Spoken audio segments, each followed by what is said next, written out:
Bonsoir tout le monde. On va commencer la séance du mois d'août, si vous voulez bien. Tout d'abord, bonjour tout le monde. Je suis le directeur général du conseiller présent pour cette année, les gens du public aussi. Il y a également des gens qui vont nous synchroniser via Telegram. Je souhaite également avec vous une bonne rencontre, bien entendu. Alors, comme on a le quorum, je vais faire la lecture de l'ordre du jour pour cette séance. Le point 1, c'est l'ouverture de la séance. En 2, constatation du quorum.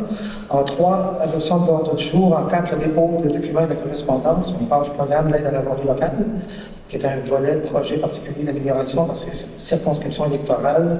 Une aide financière de 40 000 305 par le 305 par le NTQ. En 5, approbation du procès verbal antérieur, la séance ordinaire du 14 juillet 2025 en 5.1. En 6, administration générale des finances, 6.1, adoption des comptes à payer, 6.2, suivi du budget mensuel de juillet 2025. En 7, affaires des contribuables. En 8, négociation des employés cadres. En 9, autorisation de demande d'aide financière, programme de financement d'infrastructures en eau pour la réalisation d'habitations abordables par le ministère des Affaires municipales et de l'habitation. En 10, acquisition du lot 5 235 531, une partie du lot 5 235 532 sur l'avenue Castillo, l'autorisation au directeur général. En 11, adoption du règlement 2025-551, régissant l'installation et l'entretien des compteurs d'eau sur le territoire de la ville de Passepédiac. En 12, approbation des comptes progressifs numéro 1, les constructions scandinaves, la restauration de l'église anglicane de Passepédiac, la phase 11, drainage du projet 22-1173D.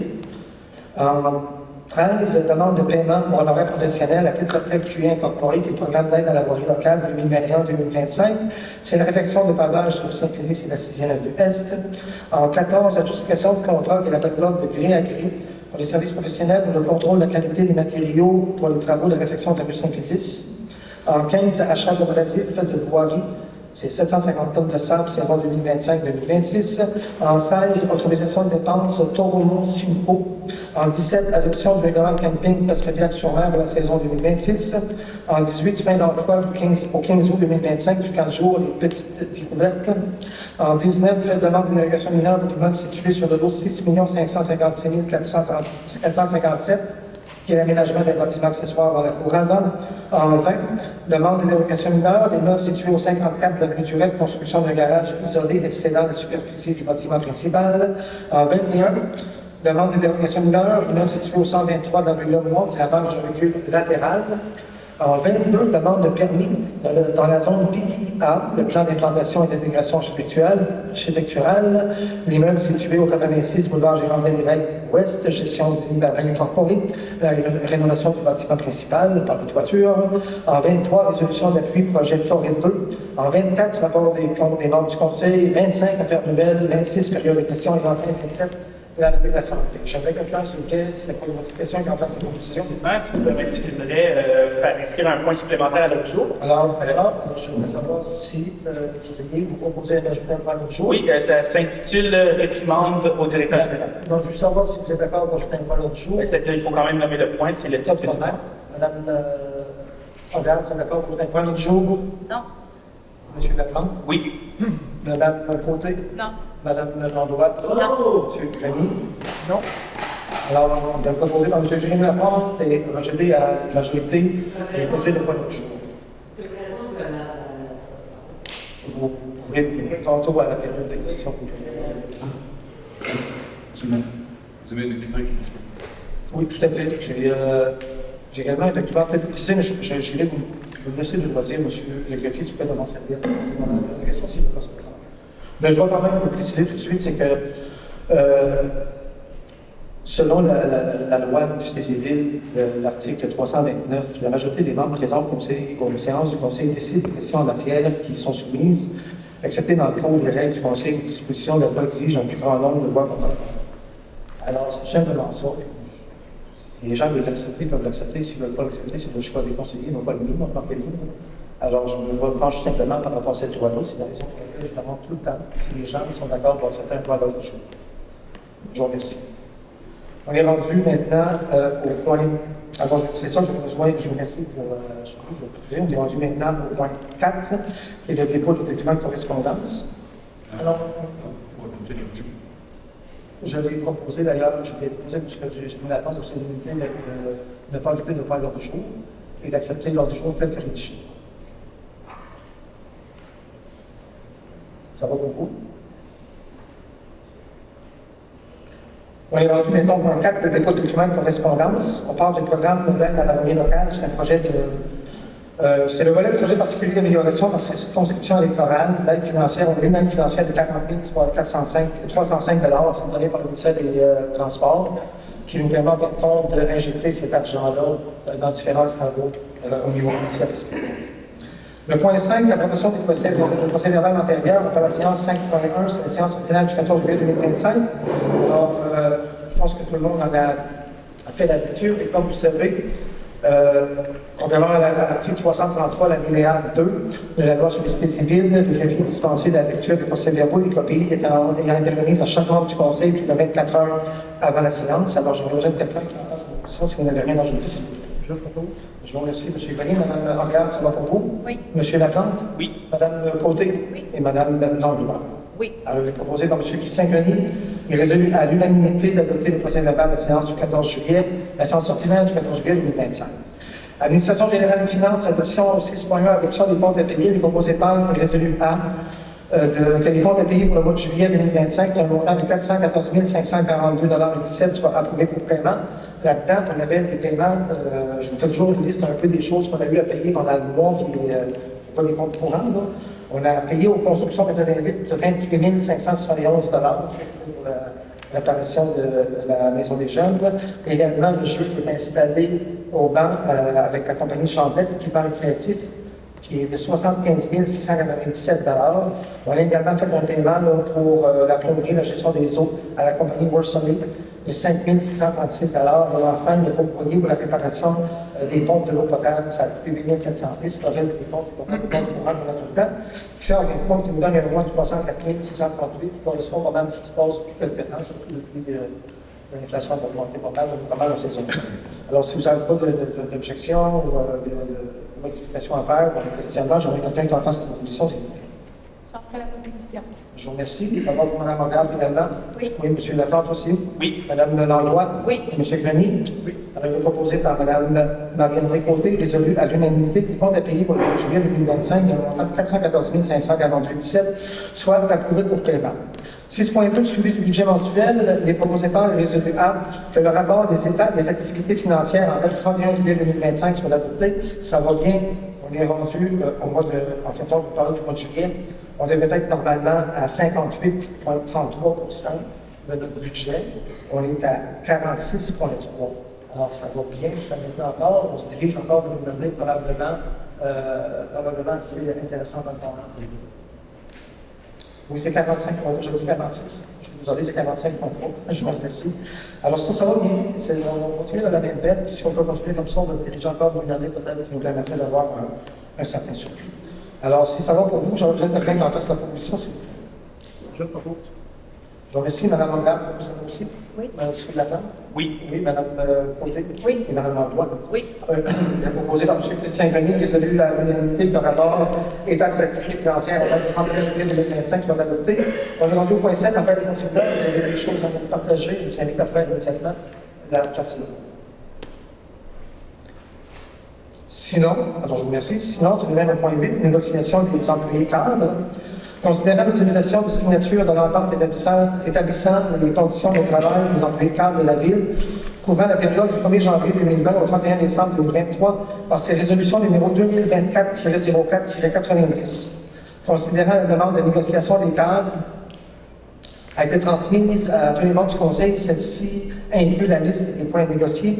Considérant que ce jour, il serait souhaitable d'entamer les dernières étapes de négociation afin de finaliser les procédures, il est proposé par les résolus A de mandater Mme Sandra Langlois, conseillère, Maître William Assad, avocat et le directeur général, afin de conclure les dernières étapes de la Convention des cadres sans délai et de transmettre copie de cette résolution aux employés cadres de la Ville. Alors, vous avez compris, on a déjà fait une première démarche suite à la dernière convention qui datait de quelques années déjà, et on s'est rendu jusqu'en 2023, maintenant on va la finaliser pour la placer à jour pour leur prochain contrôle, mettre à jour en fin de compte. Alors, si vous n'avez rien à ajouter, j'aimerais quelqu'un qui en fasse la proposition, s'il vous plaît. Je propose. Je vous remercie. M. Laplante, ça vous propose aussi? Oui. Mme Côté? Oui. Mme Langlois? Oui. M. Grenier? Oui. Alors, il est proposé par Mme Nancy Angara et résolu à l'unanimité de mandater Mme Sandra en droit conseillère, Maître William Assos, avocat et directeur général, afin de conclure les dernières étapes de la Convention des cadres sans délai et de transmettre copie de cette résolution aux employés de la cadre de la ville.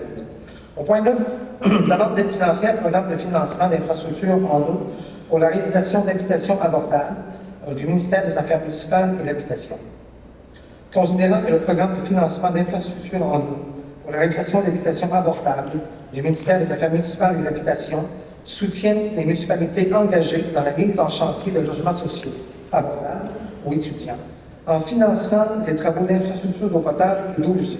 Considérant que la ville de Passepébiac a pris connaissance du cadre normatif du programme, considérant également que la ville s'est renseignée aux besoins auprès du ministère et qu'elle comprend les modalités du programme qui pourraient s'appliquer à elle et à son projet, considérant que la ville sera responsable de tous les coûts non admissibles associés à son projet advenant que le financement lui soit accordé. Alors, pour ces motifs, il est proposé par et résolu. Premièrement, qui autorise les représentants dûment identifiés ci-dessous à soumettre une demande d'aide financière dans le cadre du programme de financement d'infrastructures en eau pour la réalisation d'habitations abordables pour et au nom de la ville de Passepébiac. Deuxièmement, qui autorise les représentants dûment autorisés soit M. Michael Denis, coordonnateur de projet et inspecteur en bâtiment et environnement, M. Daniel Langlois, directeur général et greffier du dit service, a signé et a déposé tous les documents requis dans le cadre du dépôt de la demande d'aide. En fait, ce projet-là, ça nous permet d'avoir de l'argent pour pouvoir profiter de la rue Castillo, advenant qu'on aurait les logements, et je dois vous dire qu'on a été sélectionné pour 24 logements. Alors, c'est une très, très bonne nouvelle. On a rencontré aujourd'hui des gens de la SHQ et on nous a confirmé qu'on est sélectionné. Il reste que quelques modalités à régler, entre autres, par rapport au consortium qui va à les construire, bien entendu. Alors, c'est un dossier qui a très bien cheminé, qui a très bien été monté, puis je vais me permettre de souligner Mme Langlois du travail que vous avez apporté, c'était également. Elle a participé d'ailleurs avec moi, M. Langlois, et M. Potier aujourd'hui, à la rencontre avec la Société d'éducation du Québec. Alors, c'est une très, très bonne idée. Alors, je ne sais pas si vous avez des commentaires à ajouter. Sinon, j'aimerais quelqu'un qui en fasse la proposition. Moi, j'aimerais ajouter. Donc, nous avons reçu une très bonne nouvelle qui nous annonce que le projet est retenu. C'est bien certain, c'est sous condition. Ce qui veut dire qu'il y a encore des choses à régler afin de voir si mon projet est grand projet dans la ville de Passepébiac. C'est un projet qui est... Il y a beaucoup de millions de dollars qui est mis sur ce projet-là. Donc, l'accueillir ici à Passepébiac, j'ai travaillé dessus, j'en suis bien fière. Une chose que je peux ajouter, c'est qu'au début de notre mandat, en 2021, je faisais beaucoup la navette avec le conseil, M. Langlois, M. le maire, M. Gervais Harris. Puis je sentais vraiment une confiance de leur part. Je n'ai pas lâché. J'ai fait mon premier dépôt de projet en septembre 2024. Il a été refusé. On a refignolé un peu le projet. Puis aujourd'hui, le fait que c'est retenu, j'ai l'impression que le travail a été accompli. J'en suis bien fière et merci encore. Je vous félicite, je vous remercie beaucoup. J'ai fait effectivement un travail ici d'acharnement, des rencontres avec la ministre Lourenço et ainsi de suite, qui nous a permis d'avancer dans ce projet-là. Alors, je vais si vous me permettez, évidemment, je souhaite féliciter tout le monde à la ville qui a œuvré de près ou de loin à la réalisation de ce beau projet. Alors, en tout cas, si ça se concrétise et tout semble porter à croire que ça va bel et bien être le cas, c'est vraiment une excellente nouvelle. Évidemment, la ville, nous, on est partenaire des habitations populaires dans ce projet-là. On offre une partie du financement, on offre de l'aide, on offre des ressources. Je pense que c'est un beau partenariat pour créer du logement abordable à Passepébiac. Et c'est ce dont on a besoin, du logement abordable. On n'a pas besoin de davantage nécessairement de logements privés à 1 500 $ la porte. On a besoin de logements que les gens d'ici peuvent se payer. Et on ne peut qui est très heureux de ce nouveau projet. Je vous remercie. Donc, s'il n'y a pas d'autres personnes de l'intervention, j'aimerais quelqu'un qui en fasse la proposition, s'il vous plaît. Je propose. Je remercie Mme Lagarde, c'est beaucoup. Oui. M. Laplante également. Oui. Mme Côté. Oui. Et M. Denis. Oui. Alors, il est proposé par Mme Chantal Langlois, résolu à l'unanimité, que le Conseil autorise les représentants du non identifié ci-dessous à soumettre une demande d'aide financière dans le cadre du programme de financement d'infrastructures en eau pour la réalisation d'habitations abordables pour et au nom de la ville de Passepédiac. Également, on autorise les représentants du autorisé, soit M. Michael Denis, coordonnateur de projet, inspecteur en bâtiment et en environnement, M. Daniel Langlois, directeur général et greffier du dit service, à signer et à déposer tous les documents requis dans le cadre du dépôt de la demande d'aide. Au point 10, acquisition du lot 5 235 531, qui est une partie du lot du lot 5 235 532 sur l'avenue Castille, autorisation du directeur général. Alors, considérant que les services de travaux publics de la Ville entretiennent l'entièreté de l'avenue Castille, considérant que la Ville de Passepédiac est propriétaire des infrastructures d'aqueduc et d'égouts sanitaires présentes sous la rue, considérant que la Ville désire déposer une demande de subvention dans le programme de financement d'infrastructures en eau pour la réalisation d'habitations abordables, il est proposé par et résolu que le Conseil autorise le directeur général à transiger avec l'Office d'habitation Baie des Chaleurs, soit l'OMH, afin d'acquérir le lot 5 235 531 et une partie du lot 235 532 au montant de 16 101,62 avant taxe. Alors, vous aurez compris, parce que cette rue-là, elle ne nous appartient pas nécessairement, mais aujourd'hui, dans les discussions qu'on a eues avec les gens de la Société d'habitation du Québec, déjà, ils étaient très favorables à la transaction pour l'acquisition de l'eau. Et déjà, les gens de public en font l'entretien. Alors, on deviendrait propriétaire de cette rue-là, qui faciliterait, bien entendu, les travaux qu'on aura à faire pour la réalisation du même projet qu'on parlait au préalable au point 9. Alors, si vous avez rien à ajouter, j'aimerais quelqu'un qui en fasse une proposition, s'il vous plaît. J'en ferai la proposition. Je vous remercie. Mme Anglade, vous avez aussi. Oui. M. Laplante. Oui. Mme Langlois. Oui. Et M. Grenier. Oui. Alors, il est proposé par Mme Marie-André Côté, résolu à l'unanimité, que le Conseil autorise le directeur général à transiger avec l'Office d'habitation des Chaleurs, l'OMH, afin d'acquérir le lot 2 235 531 et une partie du lot de 5 235 532 pour un montant de 16 101,62 avant taxe. Au point 11, adoption du règlement 2025-551 qui régit l'installation et l'entretien des compteurs d'eau sur les territoires de la ville de Passepédiac. Attendu que dans le cadre de la stratégie québécoise d'économie d'eau potable, le ministère des Affaires municipales et de l'Habitation exige l'installation de compteurs d'eau dans les immeubles industriels, commerciaux et institutionnels. Attendu que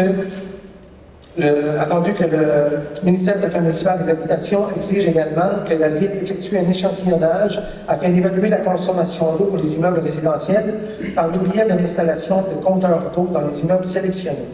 Attendu qu'un début de motion a été donné lors de la séance ordinaire du 12 mai 2025 et qu'un projet de règlement a été déposé et présenté lors d'une séance du Conseil municipal tenue le 9 juin 2025, attendu qu'il y a eu report de l'adoption du dit règlement lors d'une séance de la séance ordinaire du 14 juillet 2025 afin de vérifier et de clarifier certains points. En conséquence, il est proposé par et résolu à que le règlement suivant, numéro 2025-561, soit adopté. En fait, on avait vérifié, il y avait quelques petits points, je dis ici, je vous les partager. Okay.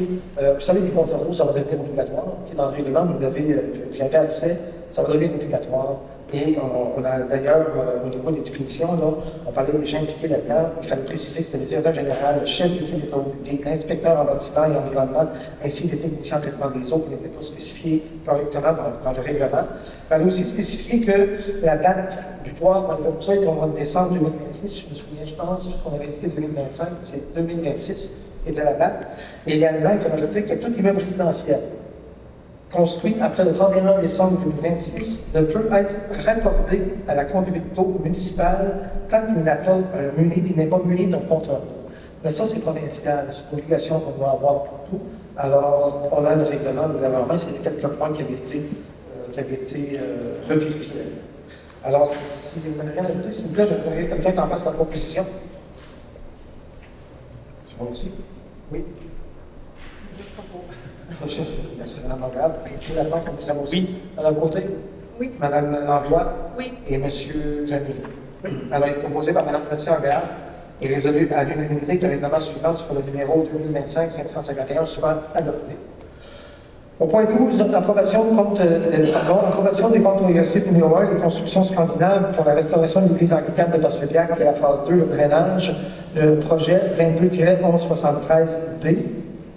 Considérant que la ville de Bassepiac, via le système électronique d'appel d'offres du gouvernement du Québec, a affiché un appel d'offres le numéro 22-1173D, dont la référence est le 2003-95-31, pour la restauration de l'église anglicane de Bassepiac par la bibliothèque, la phase 2, le drainage. Considérant que l'adjudication de contrat est octroyée aux soumissionnaires de construction scandinave pour un montant de 277 777 $ et 77 taxes incluses, et ça sous le numéro de résolution 2025-03-48, considérant que la Ville a reçu une première demande de paiement émanant des constructions scandinaves pour un montant de 117 086 $ et 9, incluant une retenue de 10 % et des taxes incluses, telle que décrit sur la facture vont nous apporter, bien entendu, qui porte du cumulatif à 117 086 et 9 taxes incluses. Alors, il est proposé par et résolu à d'autoriser le directeur général à émettre via le service de comptabilité un premier paiement de montant de 117 086 et 9 taxes incluses, tel que décrit sur la facture. Cette dépense est supportée par un solde disponible dans l'enveloppe du programme du soutien au milieu municipal du patrimoine immobilier, qui est le volet 1B 2020 à 2043, c'était subventionné, bien entendu. Alors, ça va trouver des comptes progressifs qu'on doit payer tout simplement à l'entrepreneur. Alors, je n'ai pas besoin de quelqu'un qui en fasse, si j'en ai quelqu'un qui en fasse une proposition, c'est je propose. Je vous remercie, Mme Gérard, ça va pour vous? Oui. M. Laplante également? Oui. Et Mme Côté? Oui. Mme Langlois? Oui. Alors, il est proposé par M. Christian Grenier, résolu à la comptabilité, d'autoriser le directeur général à émettre via le service de la comptabilité un premier paiement au montant de 117 086 $ et 9 taxes incluses, tel que décrit sur la facture, et cette dépense elle est supportée par un solde disponible de l'enveloppe du programme de soutien au milieu municipal en patrimoine immobilier, qui est le volet 1B 2020 à 2043. Au point 13, la demande de paiement pour honoraires professionnels, on parle de Tetra Tech QI incorporé, le programme d'aide à la voirie locale 2021-2025, et la réfection du pavage de la rue Saint-Pétis et la 6e avenue Est. Alors, considérant que le Conseil a autorisé une dépense de 98 305 $ avant taxe à la firme Tetra Tech QI incorporée pour les services d'ingénierie requis à la présentation d'aide financière du PAVL. Considérant que la facture, qui est le numéro 609 26003, reçoit la Ville au montant de 16 705 $ et 95 avant taxe pour paiement, dont les travaux se sont terminés le 27 juin 2025.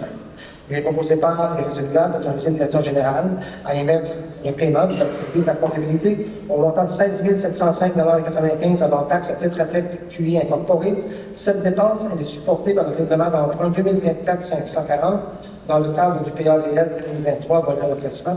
Encore là, c'est un projet qui était financé à celui auquel on a eu l'aide financière et c'est sur les bases qui étaient faits. Les travaux qui sont déjà débutés, mais les travaux déjà qui ont été faits pour le pavage de la rue Saint-Pétis. J'aurais besoin de quelqu'un qui en fasse une proposition. Je propose. Je remercie Mme Lambert, Mme Lambert, ça va pour vous aussi? Oui. Oui, M. Laplante? Oui. Oui, Mme Côté? Oui. Et M. Grenier? Oui. Alors, il est proposé par Mme Sandra Langlois et résolu à l'unanimité d'autoriser le directeur général à émettre le paiement via le service de la comptabilité au montant de 16 705 $ et 95 avant taxe à Tetra Tech QI incorporé. Cette dépense, elle est supportée par le règlement d'emprunt 2024-540 dans le cadre du PAVL 2023 volet redressement. En 14, l'adjudication de contrat et l'appel d'offres de gré à gré pour les services professionnels pour le contrôle de la qualité des matériaux pour les travaux de réfection de la rue Saint-Pétis.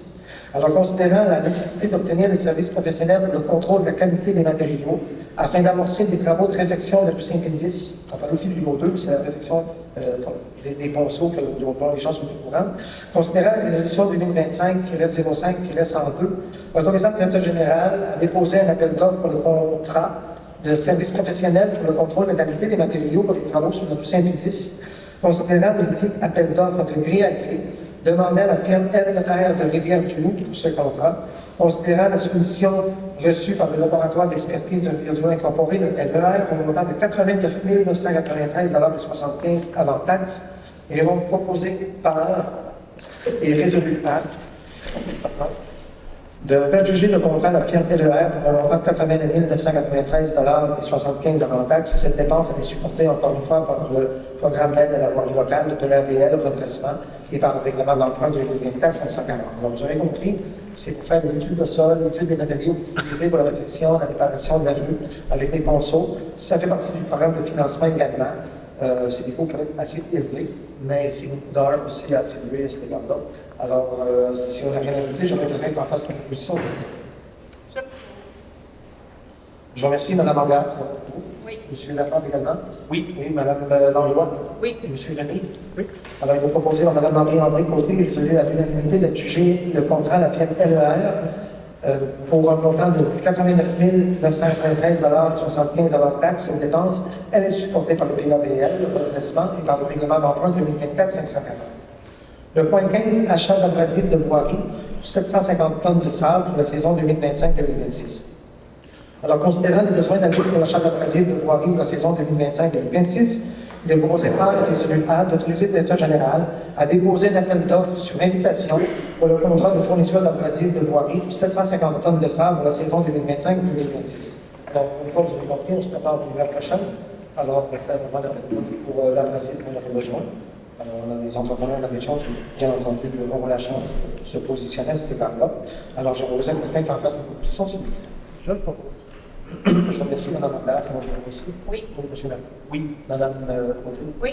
Et Mme Langlois. Oui. Alors, il est proposé par M. Christian Grenier et celui à l'unanimité d'autoriser le directeur général à déposer un appel d'offres sur invitation pour le contrat de fourniture d'abrasifs de voirie, soit 750 tonnes de sable dans la saison 2025-2026. Au point 16, autorisation de dépenses Toromo Simco. Considérant qu'il est requis et urgent d'entamer les travaux de mise à niveau du compresseur numéro 1, soit une fois tous les 24 000 heures ou un entretien aux 8 ans au complexe sportif, il est proposé par le résolu A d'autoriser une dépense de 14 586,99 $ avant taxe à l'entreprise Toronto Simco. Cette dépense est prévue dans le PTI 2025-2027 en démobilisation. Alors ça, c'est normal, c'est un entretien après tant d'heures, comme je viens de le préciser, ou encore après tant d'années. Les compresseurs doivent dire de vérifier qu'on est rendu avec le compresseur 1. Simco est l'entreprise qui avait effectivement fait l'installation à cette époque-là au niveau du complexe sportif. Alors, ce sont là, encore une fois, qui viendront à faire l'entretien. Alors, j'aurais besoin de quelqu'un qui en fasse la proposition également, s'il vous plaît. Oui. J'aurais peut-être un élément de précision, M. le maire. Allez-y. Le prix budgétaire est valide de 10 jours, la soumission est du 25 avril 2025. Je pense que j'en comprends que l'entreprise doit honorer la fonction de Oui, Excusez-moi, je n'ai pas compris les questions. En fin de compte, la proposition pour en question, on parle d'un prix budgétaire valide 10 jours, daté au 25 avril. Oui, c'est-à-dire qu'on n'est pas ces dates. Je voulais juste savoir si l'entreprise avait signifié le fait qu'elle allait honorer sa proposition. Je ne suis pas au fait, je peux m'informer de ce sujet-là, mais en général, Simco va reconnaître son offre-là. Je ne suis pas vraiment inquiet, mais je n'ai pas de confirmation qu'il va accepter après 10 jours, maintenant qu'on est en juillet. Ce serait peut-être bon, à ce moment-là, peut-être de proposer sous condition qu'il y ait respect du prix. Monsieur le maire, si vous me permettez, dans ces conditions-là, bon, évidemment, l'offre est valide 10 jours, mais étant donné qu'on n'a pas reçu une nouvelle soumission, on ne consent pas à un prix plus élevé parce qu'on n'a pas reçu ce prix-là. Donc, à ce niveau-là, je n'aurais pas d'inquiétude. Maintenant, effectivement, étant donné que Simco dit que c'est valide 10 jours, peut-être qu'en théorie, si on accepte la restriction qu'on va voir Simco, là, à ce moment-là, Simco pourrait peut-être dire on refuse à ce prix-là et on soumet une nouvelle offre. Et là, on pourrait être appelé peut-être à prendre la décision. À mon avis, c'est plus dans ce sens-là. Mais la proposition de mon collègue, M. Grenier, je pense qu'elle est bonne, c'est-à-dire qu'on accepte, mais au prix convenu au mois d'avril. Ça donne des classes. Sinon, on vient à la table. Ouais, c'est sans ce centre de la résolution, de limiter à 14 000 En fait, 14 586. Oui, mais l'élément qui dérangeait, c'est simplement la Maintenant que Simco accepte pas cette offre-là, on va revenir avec la proposition. alors, pour faire la lecture, ça va autoriser une dépense de 14 586 $ et 98 $ à l'entreprise Toronto Simco établie en octobre 2020. Ça va pour vous? Alors, je remercie quelqu'un qui en fasse la proposition. Je vous remercie, Mme Angard, c'est votre propos. Oui. M. Laplante également. Oui. Mme Langlois. Oui. Et M. Grenier. Oui. Alors, il est proposé par Mme Marie-André Côté, résolu à l'unanimité, d'autoriser une dépense de 14 586,99 $ avant taxe à l'entreprise Toronto Simco établie en avril 2025. Celle de base est prévue au PDI 2025-2027, immobilisation. Au point 17, adoption du règlement du camping Passepébiac-sur-Mer de la saison 2026. En considérant que la ville de Passepébiac adopte sur une base annuelle une résolution portant sur une réglementation et une tarification dédiée à la gestion du camping municipal, considérant la nécessité d'adopter la dite résolution afin d'informer l'ensemble de la clientèle des campeurs des nouvelles dispositions ainsi en foi des présentes. Alors, premièrement, l'ouverture du camping s'effectuera le 6 juin 2026 à 8 h. La fermeture aura lieu le 13 septembre 2026 à 16 h. Au niveau des changements, la tarification pour les locataires saisonniers demeure la même pour la saison 2026, il n'y a pas de changement. La tarification pour les locataires non saisonniers, elle est majorée de 3 % et sera en vigueur à partir de la saison 2026. Les frais de réservation et d'administration sont applicables sur chacune d'elles. Alors, considérant que la réglementation du camping est disponible pour consultation sur le site Internet de la Ville, considérant que les membres du conseil municipal ont pris connaissance du règlement du camping Passepébiac-sur-Mer pour la saison 2026, en conséquence, il est proposé par les résolutions des conseillers présents d'entériner la nouvelle tarification du camping Passepébiac-sur-Mer afin d'assurer le bon déroulement du camping pour la saison 2026. Si des modifications doivent être apportées en cours de saison, elles devraient faire l'objet d'un accord et être soumises au conseil municipal. Alors, si vous n'avez pas de commentaires, c'est mon premier amendement, en fin de compte, c'est pour la majoration de les passants. Le reste demeure le même pour tout le monde, pour les résidents. Alors, j'aurais besoin de quelqu'un qui en fasse cette proposition, s'il vous plaît. Je propose. Je remercie Mme Andréane, Oui. M. Laplante aussi. Oui. Mme Côté. Oui. Et M. Grenier. Oui. Alors, proposé par Mme Sandra Langlois est résolu à l'unanimité d'entériner la nouvelle tarification du camping Passepébiac-sur-Mer afin d'assurer le bon déroulement du camping pour la saison 2026. Si des modifications devaient être apportées en cours de saison, elles devraient faire l'objet d'un accord et être soumises au conseil municipal. On est rendu au point 18, qui est la fin de l'emploi au 15 août 2025 pour le camp de jour. Une petite découverte. Attendu que le camp de jour 2025 se terminera le 15 août 2025. Il est proposé par résolu A des membres du conseil présent que le directeur des sports et des activités récréatives procède à la fin de l'emploi du personnel relié au camp de jour 2025, et ce, avec prise d'effet au 15 août 2025. À savoir, pour Mme Gabrielle Chaput, pour Mlle Gabrielle Chaput, Lauriette Grenier, Thomas Loïc Horte, Marie-Lou Loisel, Léa Gabrielle Grenier, Justine Duchesneau, Élodie Lebrasseur et Lisa-Marie Allen. Le directeur des sports et activités récréatives ainsi que le conseil tiennent à remercier, bien entendu, le personnel pour le travail accompli avec les jeunes. Alors, c'est la fin du camp de jour cet été. J'aurais besoin de quelqu'un qui en fasse la proposition, s'il vous plaît. Merci, M. Laplante, ça va également. Oui. Mme Côté. Oui. Mme Langlois. Oui. Et M. Grenier. Oui. Alors, proposé par Mme Nancy Hollard, résolu à l'unanimité que le directeur des sports et des activités récréatives procède à la fin de l'emploi du personnel relié au camp de jour 2025, et ce, à prise d'effet au 15 août 2025. On parle ici de Mlle Gabrielle Chaput, Lauriane Grenier, Thomas Horte, Marie-Lou Loisel, Léa Gabrielle Grenier, Justine Duchesneau, Élodie Lebrasseur et Lisa-Marie Alain. Le directeur, c'est bien entendu le directeur des sports et activités récréatives ainsi que le conseil municipal. On remercie le personnel pour le travail qu'ils ont accompli avec les jeunes. Au point 19, on est dans les demandes de dérogation mineure. On parle d'un immeuble situé sur le lot 6 556 457, qui est l'aménagement des bâtiments accessoires dans la cour avant. Considérant que M. Steve Bourgoin a présenté une demande de dérogation mineure au sens des articles 145.1 à 145.8 de la loi sur l'aménagement de l'urbanisme, du règlement du zonage 2009-325 de la ville de Passepébiac concernant l'immeuble situé sur le lot 6 556 457 à Passepébiac. Considérant que cette demande a pour effet rendre réputé conforme l'aménagement des bâtiments accessoires dans la cour avant, alors que l'article 74 du règlement 2009-325 de zonage stipule que l'aménagement d'un garage isolé en cour avant est interdit. Considérant que le comité consultatif d'urbanisme, soit le CCU, il s'est réuni le 11 juillet 2025 et après analyse de la demande, il a été résolu à l'unanimité de recommander au conseil municipal d'accepter la demande telle que présentée, à condition que l'apparence du dit garage soit similaire à la maison, telle que démontrée par les plans soumis au CCU.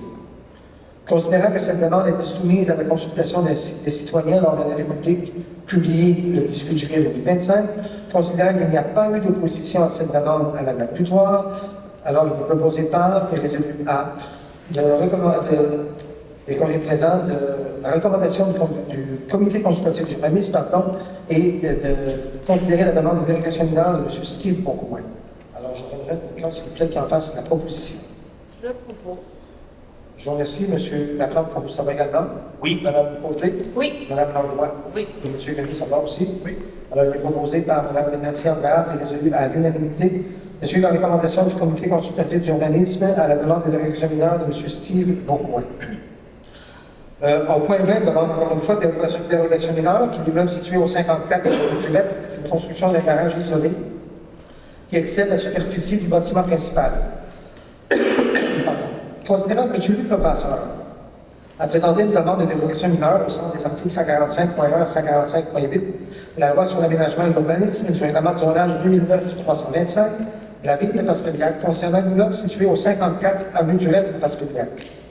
Considérant que cette demande a pour effet de rendre réputée conforme la construction d'un garage isolé d'une superficie de 1040 pieds carrés, excédant ici celle du bâtiment principal par 220 pieds carrés, alors que l'article 71 du règlement 2009-325 du zonage stipule que la superficie totale des bâtiments accessoires ne peut excéder la superficie au sol d'un bâtiment principal. Considérant également que le comité consultatif d'urbanisme, soit le CCU, s'est réuni le 11 juillet 2025 et après analyse de la demande, il a été résolu à l'unanimité d'accepter la demande telle que présentée, soit d'autoriser l'aménagement d'un garage isolé avec une superficie de 1040 pieds carrés. Considérant que cette demande a été soumise à la consultation des citoyens lors d'un avis public publié le 18 juillet 2025, considérant qu'il n'y a pas eu d'opposition à cette demande à la date butoir, en conséquence, il est proposé par et résolu de suivre la recommandation du comité consultatif d'urbanisme à la demande des directions mineures de M. Luc Lebrasseur. Alors, on a parlé tout à l'heure également, si j'aurais besoin de quelqu'un qui en fasse la proposition, s'il vous plaît. Madame Lagarde, ça va aussi? Oui. Monsieur Laplante? Oui. Madame Côté? Oui. Et Madame Langlois? Oui. Alors, il est proposé par M. Christian Grenier, résolu à l'unanimité des conseillers présents de suivre la recommandation du comité consultatif d'urbanisme suite à la demande de dérogation mineure de M. Luc Lebrasseur. 21, le point 21 a encore une demande de dérogation mineure qui est lui-même situé au 123 de la rue Lenoir, qui est la marge du recul latéral. Alors, considérant que M. Alain Ross a présenté une demande de dérogation mineure au sens des articles 145.1 à 145.8 de la loi sur l'aménagement et l'urbanisme, du règlement de zonage 2009-325 de la ville de Passepédiac qui concerne l'immeuble situé au 123 de la rue Lenoir à Passepédiac, considérant que cette demande a pour effet rendre réputé conforme une marge de recul latérale de 1,80 m pour le bâtiment principal projeté, alors que l'article 26.1 du règlement 2009-325 de zonage stipule que la marge de recul latérale prescrite pour une habitation familiale isolée est le minimum de 2 mètres. Considérant que le comité consultatif d'urbanisme, le CCU, s'est réuni le 18 juillet 2025 et après analyse de la demande, il a été résolu à l'unanimité de recommander au conseil municipal d'accepter la demande telle que présentée, soit d'autoriser la marge de recul latérale de 1,80 m du bâtiment principal projeté. Considérant que cette demande a été soumise à la consultation du citoyen lors d'un avis public publié le 18 juillet 2025, considérant qu'il n'y a pas eu d'opposition à cette demande à la date butoir, en conséquence, il est proposé par résolu A de suivre la recommandation du comité consultatif d'urbaniste suite à la demande de dérogation mineure de M. Alain Ross. C'est la même qu'on a parlé tout à l'heure également pour la nouvelle construction de M. Ross. Alors, j'aurais besoin de quelqu'un qui en fasse la proposition, s'il vous plaît. J'en propose. Je vous remercie. Alors, Mme Andréa, pour vous également, ça va bien? Oui. M. Laplante également? Oui. Mme Côté? Oui. Et enfin, M. Grenier? Oui. Alors, il est proposé par Mme Sandra Langlois et résolu à l'unanimité de suivre la recommandation du comité consultatif d'urbanisme suite à la demande de dérogation mineure de M. Alain Ross. Une autre demande de dérogation mineure, c'est une demande de permis dans la zone PIA. Le plan d'implantation d'intégration architecturale, l'immeuble situé au 86 boulevard Gérard Lévesque, on parle de gestion de Babin incorporée, rénovation du bâtiment principal, on parle de la toiture. Considérant que la demande vise à autoriser la rénovation extérieure d'un bâtiment principal, une toiture, alors que l'article 3 du règlement 2009-330 sur le plan d'implantation et d'intégration architecturale stipule que la délivrance d'un permis de rénovation de la construction à l'intérieur de l'aire patrimoniale et touristique identifiée au plan de la zone patrimoniale et touristique est assujettie à l'approbation de plans relatifs à l'implantation et à l'intégration architecturale. Alors, considérant que le comité consultatif d'urbanisme, le CCU, s'est réuni le 6 août 2025, il a été résolu à l'unanimité de recommander au conseil municipal d'accepter la demande telle que présentée, soit d'autoriser la rénovation extérieure du bâtiment principal de la toiture tout en respectant les plans soumis au comité. Alors, il est proposé par et résolu A de suivre la recommandation du comité consultatif d'urbanisme et d'autoriser la demande telle que présentée pour l'immeuble situé au 426 boulevard Général Ouest. Alors, vous avez compris, c'est la pharmacie. Alors, il est dans le secteur, dans le territoire, qui est des zones architecturales, patrimoniales, pardon. Et on a fait la demande sur le changement de toit, je pense en garde, bien précisé, qui est quand même pas majeur et qui respecte. C'est le vraiment de la toiture. C'est une légère différence de couleur. OK, excellent. Alors, j'aurais besoin de quelqu'un va faire la proposition. Je vais proposer. Je vous remercie. Monsieur Laplante, pour vous, ça va? Oui. Madame Côté? Oui. Madame Langlois? Oui. Monsieur Gramy? Oui. Alors, il est proposé par Mme Nancy Anglard et résolu à l'unanimité de suivre la recommandation du comité consultatif d'urbanisme, soit le CCU, et d'autoriser la demande telle que présentée pour l'immeuble situé au 86 boulevard Gérard-Deslévesques Ouest. Au point 23, résolution d'appui projet Forêt 2. C'est intéressant. Considérant que les représentants du projet Forêt 2 ont exprimé leur intérêt d'implanter un projet de développement écologique sur le territoire de la ville de Passepédiac. Considérant que le Conseil a pris connaissance des documents déposés par les 10 représentants. Considérant que le règlement de zonage autorise ce type d'usage sur le terrain visé. Considérant que le projet sera aménagé dans un secteur propice à la permaculture et au développement écologique. Considérant que le Conseil est favorable à l'organisation du projet, il est proposé par et résolu A que la Ville de Passepédiac soutienne les représentants du projet Forêt 2 dans leur démarche de recherche de financement et subvention auprès des institutions financières et gouvernementales. En fait, c'est un projet, vous avez le présenté, on est tous au courant, qui va développer un milieu d'apprentissage écologique. C'est un projet qui est aussi avec un certain territoire auquel il va y avoir des champs qui vont passer, des champs qui vont avancer vers un séjour, auquel on va valoriser l'écologie, le sol qu'on a dans la région, par, bien entendu, sur de la permaculture. Alors, c'est nouveau, et le but de cette résolution-là, c'est tout simplement de les soutenir dans leur démarche d'aide financière. Ce n'est pas nous qui s'impliquons nécessairement pour investir des sous ou quoi que ce soit. Le but n'est pas là, mais le projet est intéressant. On a discuté d'accord, c'est juste pour le partager avec les citoyens. Alors, ça peut être intéressant dans l'avenir. Je ne sais pas si vous avez des choses à ajouter, j'ai bien exprimé là-dessus. Sinon, j'ai besoin de quelqu'un qui va faire sa proposition, s'il vous plaît. J'entre la proposition. Je vous remercie. Madame Anglade, ça va aussi? Oui. Oui. Monsieur Laplante? Oui. Madame Langlois? Oui. Et Monsieur Gouin? Oui. Alors, il va proposer par Madame Marie-André Côté, résolu à l'unanimité, que la Ville de Passepédiac soutienne les représentants du projet Forêt 2 dans leur démarche de recherche de financement et de subvention auprès des institutions financières et gouvernementales. On est rendu au point 24, avoir des conseillers, Madame Anglade, je vous invite à parler ici. Pour mon rapport, ce mois-ci, eh bien, j'ai participé aux rencontres avec mes collègues. J'ai aussi participé à 2 rencontres du comité consultatif de l'urbanisme. Du côté du centre culturel, nos barman d'un soir se poursuivent pour le mois d'août. Venez encourager nos organismes locaux. Le 27 août prochain sera présenté par les Moussaillons le spectacle de l'humoriste Simon Gouache à 20h. Et en terminant, c'est avec fierté et détermination que j'annonce aujourd'hui ma volonté de me représenter aux prochaines élections. Au cours des dernières années, j'ai eu l'honneur de servir notre communauté avec passion en travaillant à améliorer notre qualité de vie et défendre les intérêts de chacun.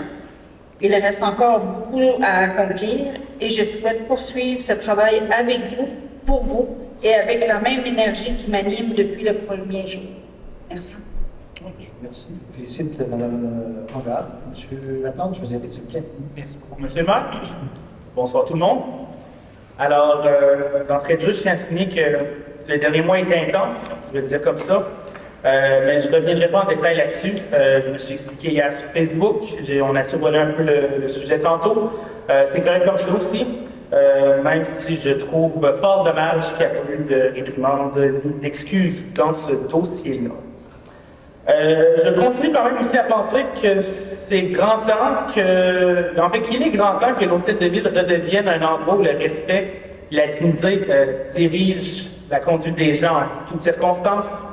Je pense qu'on ne peut pas continuer sur cette voie-là. C'est pas inclusif, c'est pas invitant non plus. Même si on n'est pas toujours d'accord, même quand les émotions sont fortes, même si on ne s'aime pas toujours, je pense qu'on peut faire mieux que ça et on doit faire mieux que ça. C'est le souhait que je formule également pour la campagne électorale à venir et pour toutes les années qui suivront. Par ailleurs, parlant d'élections, les mises en candidature commencent dans environ un mois et j'invite personnellement des nouveaux visages à tenter leur chance sur des postes au conseil. Je pense que ça prend du sang neuf, ça prend des personnes compétentes et dites-vous que dans la salle ou à la maison, vous pourriez sans doute faire un meilleur élu que ce que vous pensez. Il y a beaucoup de personnes parfois qui ont des doutes, mais souvent ces doutes-là ne sont pas fondés. Alors je vous encourage à vous informer sur ce que ça représente, à vous essayer aussi. C'est le temps maintenant, là, donc c'est imminent les élections. Et si j'avais un message à livrer, ben, c'est ne pensez surtout pas que quelqu'un d'autre va le faire à votre place. Pour ce qui est du reste, j'ai eu des discussions avec le Bureau de la concurrence du Canada au sujet du secteur de l'épicerie à Place-Pébiac. J'ai fait mon bout de chemin, j'en suis fier. Maintenant, ce sera à suivre pour la suite. Là. Pour ce qui est du volet concurrence, la clause de non-concurrence au magasin Robin, c'est plus dans mes mains en ce moment. C'est le Bureau de la concurrence qui doit faire son travail. Je maintiens mes propos par rapport au développement commercial, à l'effet qu'on aurait besoin de l'analyse commerciale et de démarche de la ville dans ce dossier-là, mais ça, c'est séparé. Aussi, je tiens à vous informer que je ne suis plus membre du comité de négociation du contrat du directeur général, étant donné la requête que j'ai déposée à la Commission municipale du Québec pour destitution de président d'élection, aussi qui envoie d'être réglé officiellement en passant. Je m'étais retiré temporairement. On m'a informé qu'après ce retrait, ben, c'est possible de réintégrer le comité, même si le retrait se voulait volontaire. C'est dommage, mais que voulez-vous? Je vais me plier à ça. Finalement, si vous souhaitez me rencontrer pour discuter de politique municipale avec vos amis ou votre famille, j'ai lancé un formulaire il n'y a pas très longtemps de ça que vous pouvez remplir sur ma page Facebook afin d'organiser une assemblée de cuisine ou de jardin avec moi. Alors, je vous invite à jeter un coup d'œil à ça. Pour le reste, j'ai l'intention de vous revenir le mois prochain avec mon bilan et avec des propositions aussi pour les 4 années à venir. Même si c'est des défis, même si ce n'est pas toujours facile, je pense qu'il faut continuer la lutte pour essayer d'améliorer les choses. C'est mon intention sincère. Et là-dessus, je vous remercie. Je vous souhaite une excellente soirée. Je vous remercie beaucoup. Puis je vais dans le même sens, effectivement, les gens qui ont intérêt politique. Moi, quand je suis arrivé, je n'avais pas nécessairement une connaissance académique en politique, mais c'est un défi qui était vraiment très intéressant. Ça a été une expérience très enrichissante. Puis j'espère juste que vous garderez quand même un bon souvenir, malgré que des fois, on n'est pas toujours l'édition, ne fait pas toujours plaisir à tout le monde, des fois, on n'a pas le choix d'en prendre. Mais tout ce que je souhaite, c'est que vous gardez effectivement un très bon souvenir de mon message. Madame Gauthier, s'il vous plaît. Bonjour à tous. J'aimerais débuter mon rapport en soulignant qu'en fin de semaine, nos jeunes joueurs et joueuses de soccer de Place-Pébiac participeront à la Coupe BDC à Marc. Je tiens à leur souhaiter du bon soccer, beaucoup de plaisir et surtout une belle expérience sportive. Je tiens à féliciter Marc-Éric et Rudy pour leur organisation de leur tournoi qui s'est tenu en fin de semaine dernière au complexe sportif. Plus de 150 joueurs et joueuses ont participé à cet événement qui avait pour objectif le financement pour leur équipe de volley-ball rouge et noir. Bravo pour cette belle réussite. Toujours au complexe sportif, les employés procèdent au retrait de la multisurface afin de préparer l'ouverture de l'avenant. La glace devrait être goûtée très bientôt avec une ouverture prévue au début septembre. Le comité jeunesse vous invite également à un grand événement combinant la fête des voyants et la fête de la famille qui se tiendra le 30 août de 11h à 15h au complexe sportif. Au programme, la cantine du comité jeunesse, de nombreuses surprises, beaucoup de jeux gonflables, exposition de voitures, épluchettes de bébane, hot dog, la danse en ligne avec Chantal et Dani sur le thème country. Et il va y avoir aussi de petits kiosques. Nous vous invitons à revêtir votre chapeau et vos bottes de cowboy pour venir danser et vous amuser en famille et entre. Enfin, le comité jeunesse commencera bientôt la préparation de la fête de l'Halloween. Nous souhaitons connaître vos idées. Qu'aimeriez-vous avoir? Quel genre d'activité qui plairait aux jeunes et aux ados? Quelle nouveauté pourrait-on essayer? Vous pouvez me transmettre vos suggestions directement sur ma page personnelle ou sur la page du comité jeunesse. Au plaisir de vous voir lors de nos prochaines activités. Et un gros merci à tous ceux et celles qui s'impliquent pour rendre ces activités possibles. Et bravo aux bénévoles pour leur dévouement. Sans eux, ce ne serait pas possible. Et avant de terminer, je vais vous dire que je me représenterai aux prochaines élections municipales. C'est pour moi un honneur de vous représenter et je souhaite continuer à travailler pour ma communauté. Merci. Alors, merci, Mme Landouette. Bonsoir tout le monde. Donc, concernant le cap sur les aînés, j'ai rencontré Mme Normande Corbeil afin de planifier les prochaines rencontres d'information pour nos aînés et leurs proches pour la session d'automne. Aussi, le projet de cap sur la prévention avec le Club de l'âge d'or, qui consiste à faire bouger nos aînés, débutera dans la semaine du 2 octobre. J'ai eu quelques rencontres avec M. Langlois concernant la négociation du contrat. Ça va très bien. Finalement, ce soir, j'aimerais vous prononcer sur mon avenir politique. Je suis consciente que le mandat n'a pas été de tout repos, mais je constate quand même une belle différence.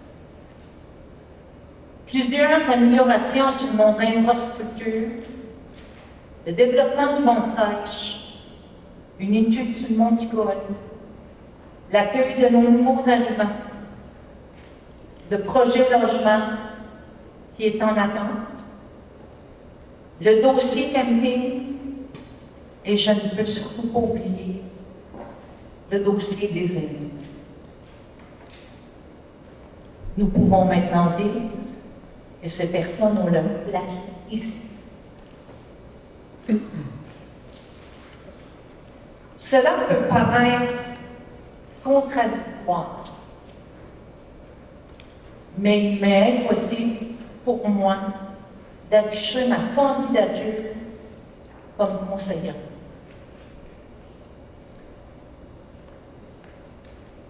Cependant, je ne suis pas prête à renoncer au travail fait ou au travail à continuer. J'ai la même impression que ma course n'est pas terminée et j'ai nullement l'idée ou l'envie d'aller ailleurs. Mon cœur est encore ici. J'ai encore ce sentiment de motivation et de dévouement pour ma communauté qui m'habite. À partir de cette année, je serai en pré-retraite. Donc, j'aurai plus de temps. Après caucus familial et autorisation professionnelle, je vous annonce que je déposerai officiellement ma candidature à la mairie de notre ville le 19 septembre prochain. De plus, la structure administrative qui a été mise en place est un incitatif à continuer de servir ma communauté. Et je pense qu'il est tout à fait louable de penser à une rémunération réduite au poste de la mairie. Mes 4 dernières années m'ont permis de créer un lien avec les gens qui fait en sorte que je crois être la bonne personne pour répondre à vos attentes. Ne soyez pas inquiets, je serai disponible, je serai là. Je débuterai ma campagne aussitôt ma candidature déposée. C'est tout pour moi. Merci. Je ne peux pas vous dire d'autre chose. Merci. Monsieur Grenier, s'il vous plaît. Merci, M. le maire. Alors, bonsoir tout le monde. À mon humble habitude, je vais débuter avec mon dossier en sécurité incendie. Je vais vous parler tout début du dossier de l'autobus d'urgence en sécurité incendie. Donc, le projet d'acquisition de nouvelles autobus d'urgence a obtenu l'appui finalement des 4 municipalités partenaires de l'Est. Donc, Chiloric, Saint-Gaspard, Pourtant et Hérault. Le coût du projet se fera selon le principe d'un partage du coût établi à notre entente internationale avec eux, lorsqu'on le connaîtra évidemment. Nous en sommes donc à l'étape du dépôt du projet au système électronique d'appel d'offres du gouvernement du Québec, dans le but d'obtenir des soumissionnaires. Notre directeur général doit avoir service dans ce dossier. On s'en est parlé la semaine dernière. Il y a une multitude de dossiers sur votre bureau, j'en conçois. Mais je sais que c'est aussi d'importance pour vous et on devra aller de l'avant pour les prochaines semaines. Comité pour la négociation d'une nouvelle entente collective avec nos pompiers. Je souhaite dès ce mois-ci planifier avec le représentant de pompiers une première rencontre de négociation. Encore là, M. Langlois, on a été nommé par résolution le mois dernier. Donc, il faudra s'entretenir et puis fixer une rencontre avec eux. Bormen de soir, jeudi dernier, c'était au tour des pompiers de la ville de présenter le Bormen de soir. Les fonds cueillis vont servir à l'association des pompiers de la ville. À titre d'exemple, ce week-end, samedi, c'est la compétition régionale qui aura lieu cette année à Caplan, donc samedi le 16 août. Cela pouvait, entre autres, leur servir à détruire des coups de repos et des choses comme ça. Je suis quand même plus calme qu'à l'habitude au niveau du Bormen de la soir jeudi dernier. Vacances de construction, on va se dire, moins de touristes, peut-être, moins de gens présents. Mais quand même un gros montant de 345 $ pour leur été donné, fait que c'est quand même important. Je vais vous faire un petit pont sur la compétition générale des pompiers en 2025. Je vous dis tantôt d'entrée de jeu. Ça a lieu samedi à Caplan, au centre Jean-Lapin, donc à la région de Caplan. Ça vous tente de bien encourager les pompiers, je n'aime pas. Moi, je fais d'avoir d'y être. Je profite pour remercier nos représentants pompiers, donc M. Tommy Loisel, David Vigillant, Éric Castillo, Duguay, et je leur souhaite la meilleure des chances. Ramenez-nous le trophée de première position. On peut l'avoir ici. Comité municipal, on y va incendie toujours. Les membres du comité vont se réunir le 3 septembre prochain. Pause estivale nécessaire à chaque année. On reprend nos devoirs le 3 septembre prochain. Question d'information additionnelle, je ne prends rien à personne. On connaît notre météo actuellement, nos températures sont chaudes, il y a une certaine sécheresse. L'indice de danger incendie qui est très élevé actuellement et on prévoit qu'il va être à l'extrême de la critique, selon les autorités de la feu. Donc, toujours la vigilance est de mise. Les feux de foyer avec ton étincelle sont permis, mais soyez très vigilants. Ça prend rien dans ce principe-là. Si le feu prend autour d'une maison, vous avoir bien des problèmes, puis encore bien plus, je dirais, s'il prend peut-être des bons contenus dans les premières heures. Au niveau du site historique, prochain conseil d'administration, il va avoir le 19 août. Je vous informe que depuis le début de la saison, l'augmentation marquée de la fréquentation est enregistrée. On parle de 35 % d'augmentation, donc plus de visiteurs qu'à la date l'an passé.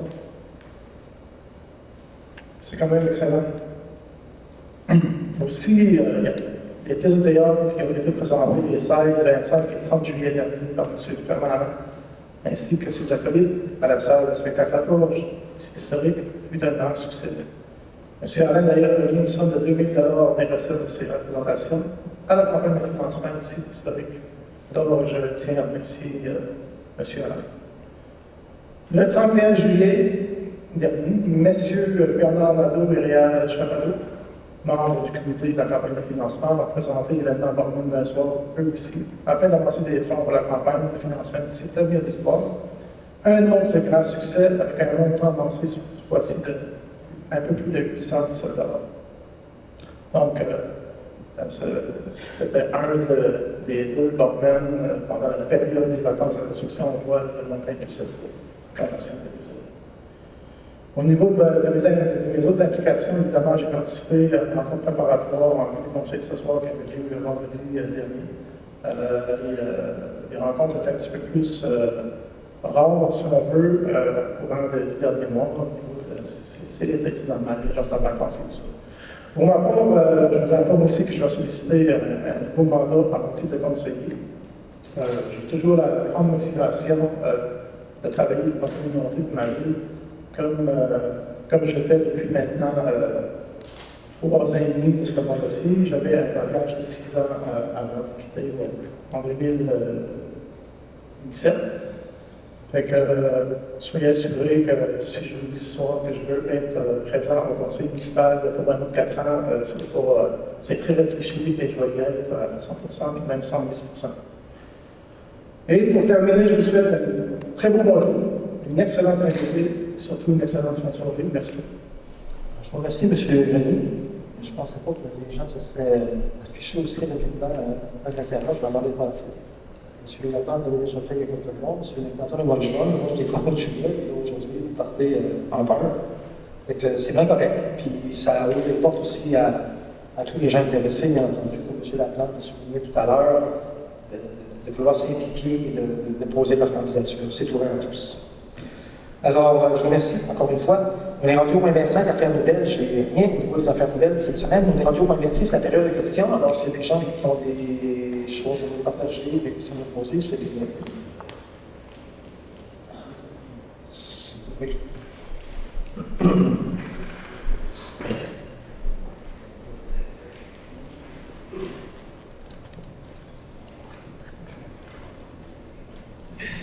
Merci, bonsoir. Bonsoir. La question est pour M. le maire. Oui. Tantôt, que M. Laplante n'est pas venu placer, on appelle ça, Un point à jour. un point à notre jour. Oui.